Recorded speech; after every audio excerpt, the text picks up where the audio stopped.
Technology. It has been around since the dawn of time.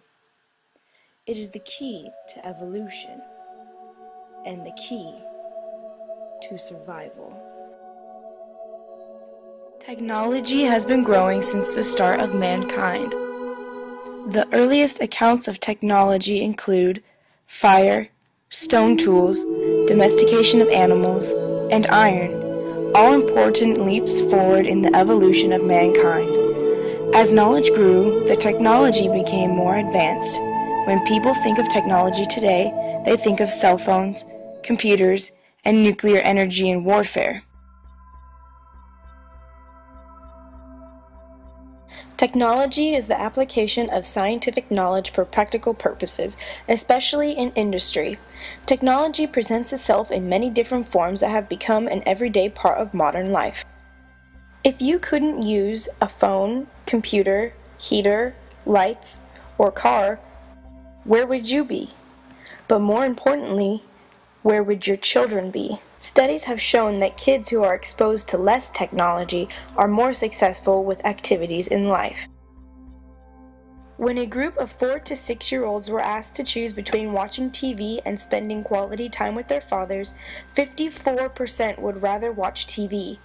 Also, according to the same survey reported by the AC Nielsen Company, the average parent spends 3.5 minutes a week having meaningful conversations with their children. Technology is creating a social and emotional gap that makes parents feel as though they can't relate to what their kids are doing. Children who spend too much time in front of the television or playing video games tend to have worse grades than those students who are active and involved in extracurricular activities. Studies have shown that since they are so used to multitasking, they have trouble focusing all of their attention on schoolwork. Studies performed by Dr. Rosen at Cal State showed that 16 to 18-year-olds perform 7 tasks on average at one time. For example, like texting on their cell phones, sending instant messages while checking Facebook with the television on. And because so many of them are multitasking, say surfing the internet while listening to music, they pack on an average of nearly 11 hours of media content into that 7.5 hours.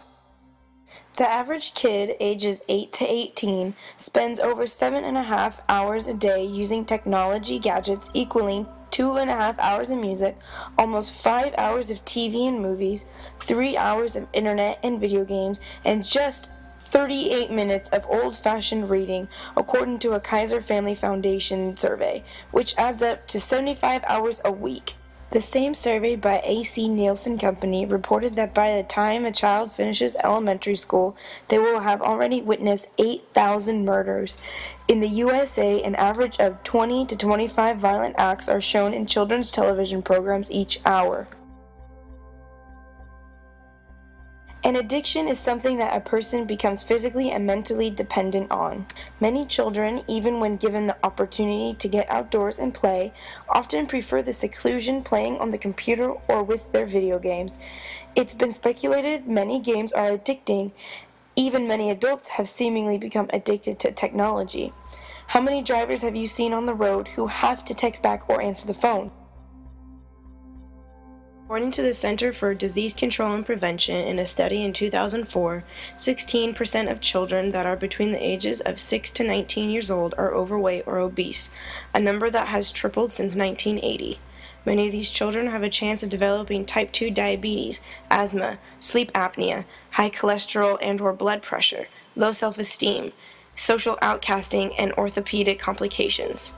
The cartilage in lower limbs and joints in children is at a development stage. Obesity can damage the cartilage since it is unable to bear more than the average weight.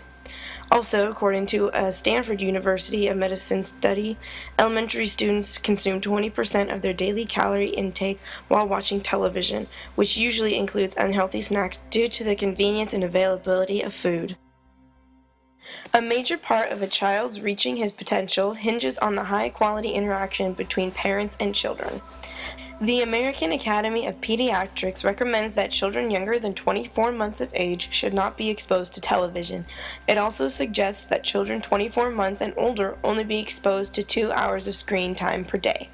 According to the Kaiser Report, children in the 1970s were not exposed to television until the age of 2.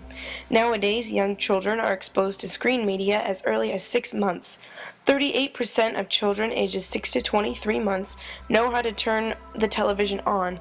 40% can change the channels on the remote, and 7% can load a video into a DVD player. Young brains undergo rapid changes during the first 3 years of life. Videos that claim to make children smarter are only due to normal development processes, not due to the videos themselves. In a 2009 study, claimed that early learning occurs as a result of seeing events transpire, manipulating objects, moving through space, and interacting with people. They also say that media exposure might hinder learning because most times it replaces young children's experiences with the real world. Author John Crippen believes, however, there is one form of technology that draws kids and teens back into the world and actually increases their interaction with it. Cameras, stated Mr. Crippen, could be said to be one of the only forms of modern-day technology that require that the participant interact directly with the world around him or her. Photography and cameras sharpen and enhance creative thinking, improve observational skills, and allow kids and teens to reconnect with the world around them.